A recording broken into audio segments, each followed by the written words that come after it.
అస్సలాము అలైకుం స్టూడెంట్స్. ఇప్పుడు మనం 6వ తరగతి తెలుగు సబ్జెక్టులో నేరము శిక్ష అనే ఒక చిన్న కథ తెలుసుకుందాం. ఒకరోజు మా నాన్న తనని బస్తీలో జరిగే ఒక సమావేశానికి కారులో తీసుకెళ్ళమనడంతో ఎగిరి గంతేశాను. ఎలానో బస్తీకి వెళ్తున్నాను కాబట్టి మా అమ్మ తనకు అవసరమైన సరుకుల పట్టి ఇచ్చింది. పైగా రోజంతా బస్తీలోనే ఉండాలి కనుక కారు సర్వీసింగ్తో పాటుగా చేయాల్సిన ఇతర పనులు కూడా మా నాన్న అప్పగించారు. ఆ ఉదయం మా నాన్నను దిగబెట్టాక సాయంత్రం 5 గంటలకు మళ్ళీ ఇక్కడికే రా, కలిసి ఇంటికి వెళ్దాం అన్నారు నాన్న. హడావుడిగా పనులన్నీ ముగించుకుని నేరుగా దగ్గరలోని సినిమా హాల్కి వెళ్ళాను. సినిమాలో జాన్ వేన్ చేసిన ద్విపాత్రాభినయంలో లీనమవడంతో సమయం గుర్తులేదు. నాకు గుర్తుకొచ్చేటప్పటికి సాయంత్రం 5:30 గంటలయ్యింది.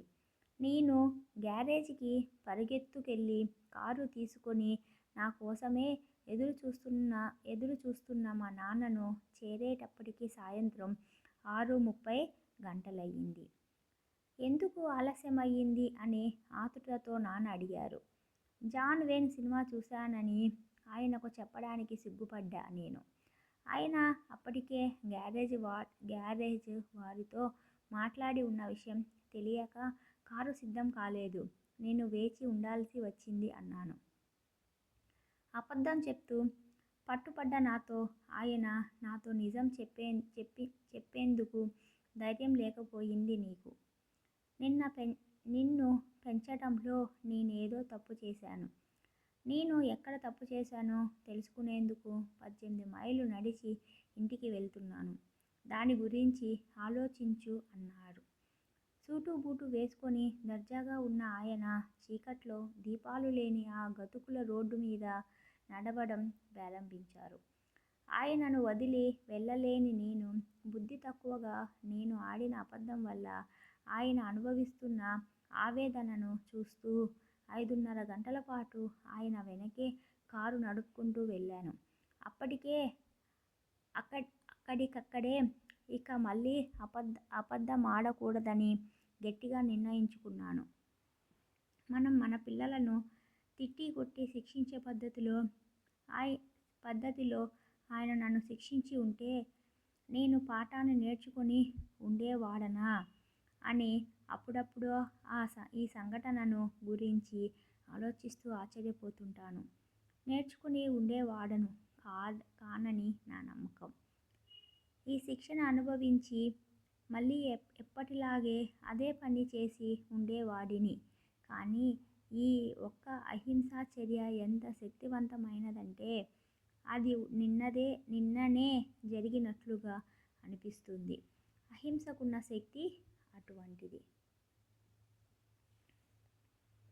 త్రిజట స్వప్నం. ఇక్కడ మనకి ఒక చిత్రం కనపడుతుంది. ఆ చిత్రంలో ఎవరెవరు ఉన్నారు?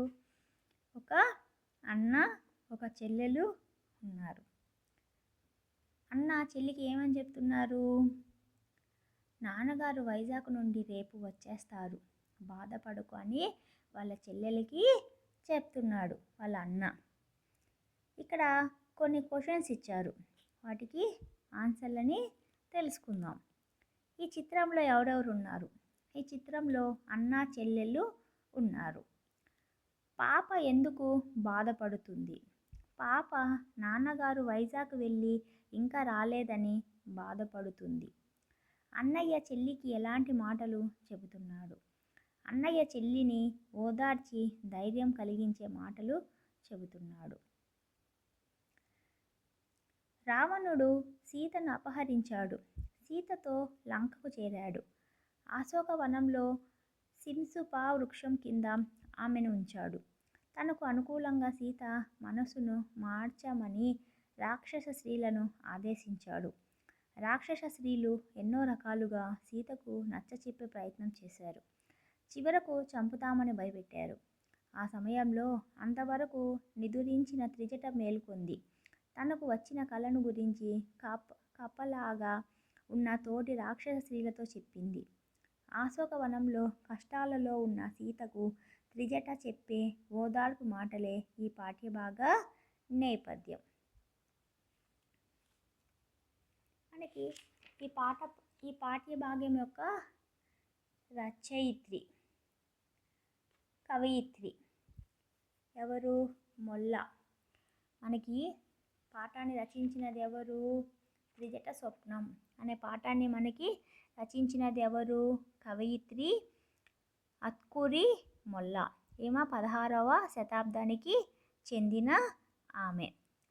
కడప జిల్లాలోని గోపవరంలో జన్మించారు. రామభక్త కవయిత్రి మొల్ల రామాయణం రాశారు. ఈ రామాయణంలో 871 గద్య పద్యాలు ఉన్నాయి. శ్రీ విద్యకు దూరంగా ఉన్న రోజుల్లో మొల్ల రామాయణాన్ని చక్కని పదాలతో సరళంగా రమణీయంగా రాశారు. తెలుగు సాహితీవనంలో పద్యాలనే మల్లెల పరిమళాలను వెదజల్లి చిరకీర్తిని మూటగట్టుకున్న కవయిత్రి. ఈ పాఠం మొల్ల రాసిన రామాయణంలోని సుందరకాండలోనిది. అల్లా హాఫిజ్ స్టూడెంట్స్.